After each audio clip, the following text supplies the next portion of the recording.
It's nobody's fault, really. Some towns and villages all across America got left behind.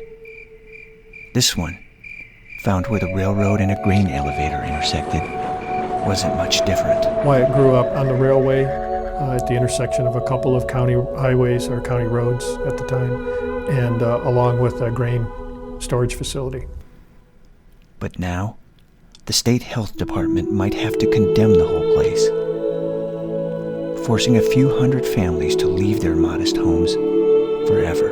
At the turn of the century, the handling of wastewater was a lot less important to people. In the town of Wyatt, just like in multiple communities across the state of Indiana, the wastewater was discharged to a county waterway. And acceptable then, definitely not acceptable now. It's a farming community. The world moved on, kind of got left behind. The worst case scenario was that the state health department was just going to come in and basically condemn every property in the community. If your toilet flushes, you're usually pretty happy that everything's okay. But the state and health department have a higher standard than that. That when that flush happens, the right things need to happen for our environment. Particularly the E. coli levels, I think what was the main point of concern. They had some pipe discharging straight into one of our community ditches in the area, our water bodies, and it was a serious health risk. That was absolutely unacceptable to the state. Only perseverance, cooperation, and imagination could possibly save this town. Eventually, the people there would not have been allowed to live there.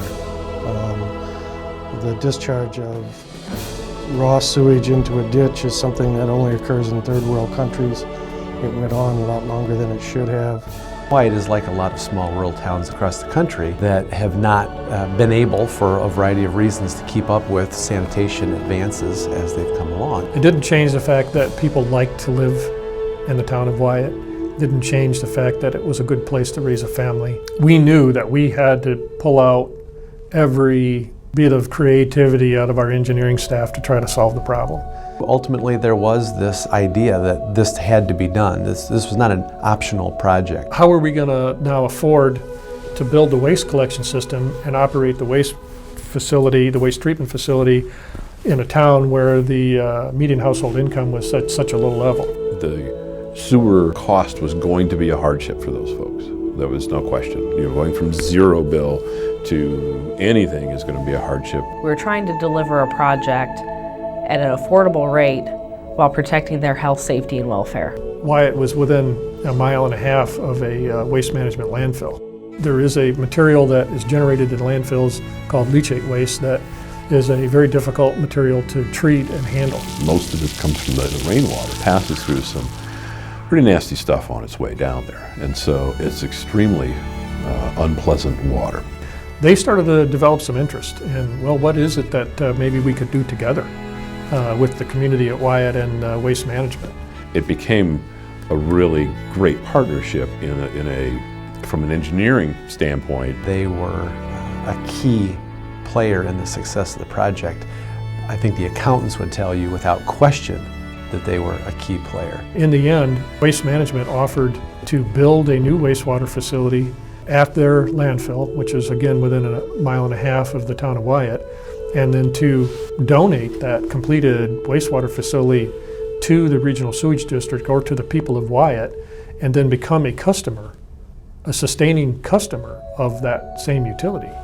It really has become a win-win situation. It's less expensive to process their leachate because of the dilution from our effluent. We came away with a project funding model that included a 75% grant from the USDA and a 40-year low-interest loan from USDA. That was our second partner coming in to the project at USDA.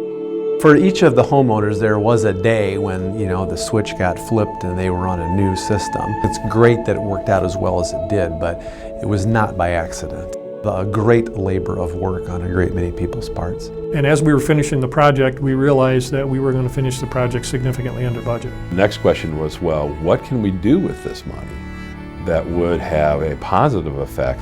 We wanted to find a way that we might be able to stabilize those utility rates for a longer period of time. We have a very low income community, a lot of older adults on fixed incomes. We, again, try to determine what would be available in the renewable energy industry that could provide benefit, and wind was identified. JPR was instrumental in introducing the concept and why it would be beneficial, why it would be an advantage to the consumers or to our customers in Wyatt. So now, today in the town of Wyatt, the first ever USDA funded point-of-use community-scale wind turbine is helping to power their wastewater plant and providing about 50% of the consumption. And again, we have another public-private partnership, NIPSCO. We were able to install this wind turbine, and basically we sell the electricity that's generated at the plant directly to NIPSCO's grid. It just became time that it had to be done. It's a nice little spot in the county. I mean, it's away from the hustle and bustle of the city, and it's just got one main drag. We have a functioning sewage system.